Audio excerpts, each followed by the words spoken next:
Nicolas Bouzou, alors c'est pas le scénario argentin qui nous atteint fort heureusement. La semaine éco est tout de même marquée par les enchères syndicales à la SNCF avec menace de grève donc pour le premier week-end de départ en vacances. Préavis finalement levé in extremis, mais il y a des perturbations aujourd'hui, le temps de la remise en route. Tout ça est assez révélateur du climat social, pensez-vous, qui nous attend l'an prochain. Ah oui, absolument, je pense que tout est réuni pour que le climat social de 2022 soit revendicatif. Alors, première chose, on a de la croissance économique. En 2022, on aura encore 3,5% de croissance.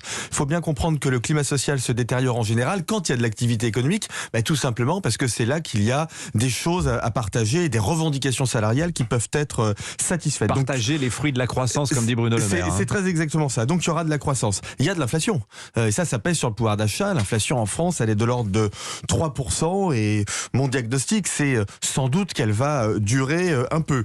On a des difficultés salariales, vraiment. Vous avez des gens dans notre pays qui travaillent 39, 40 heures par semaine et qui là, au moment de Noël, n'ont pas les moyens d'acheter des cadeaux pour leurs enfants. Et d'ailleurs, on voit bien que le pouvoir d'achat, c'est très intéressant, est devenu le sujet numéro 1 de la campagne présidentielle. C'est ce que montrent toutes les enquêtes d'opinion. Alors tout ça, ça finit dans la rue. Il y a déjà eu pas mal de grèves ces dernières semaines. La justice, l'école, les éboueurs à Marseille, aux Antilles, et puis dans le privé aussi, chez Leroy Merlin par exemple. Mais oui, vous avez raison de souligner la question des grèves dans le privé. En France, on a en réalité la conflictualité la plus grande de tous les pays de l'OCDE dans le secteur privé, avec 114 jours de grève pour 1000 salariés. Alors imaginez si on ajoute le secteur public.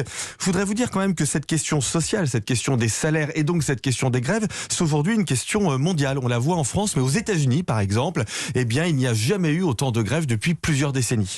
Est-ce que ça, pour revenir en France, ça justifie le mouvement actuel à la SNCF ? Ah non Dimitri, parce qu'à la SNCF, justement, il n'y a rien à partager. Les pertes, après 3 milliards l'année dernière, seront comprises entre 1,5 et 2 milliards d'euros cette année, alors même d'ailleurs que les prix des billets de train sont déments. Moi, quand j'ai fait mes réservations pour aller dans le sud, franchement, j'avais l'impression d'acheter le TGV et pas des billets pour le TGV. Alors les cheminots sont peut-être pas au courant puisqu'ils disposent de ce qu'on appelle les facilités de circulation, c'est-à-dire qu'ils ne payent pas les mêmes prix que nous. C'est quand même un peu étonnant pour une entreprise qui a une mission de service public. Et permettez-moi de vous dire que les primes qui viennent d'être obtenues, 600 € pour les conducteurs et 300 € pour les contrôleurs, ont été arrachées par du chantage sur le dos de personnes qui sont épuisées par la crise et qui ne pourront pas regagner leur famille aujourd'hui. Alors tout ceci, d'ailleurs, ces primes vont alimenter la dette de la SNCF qui est déjà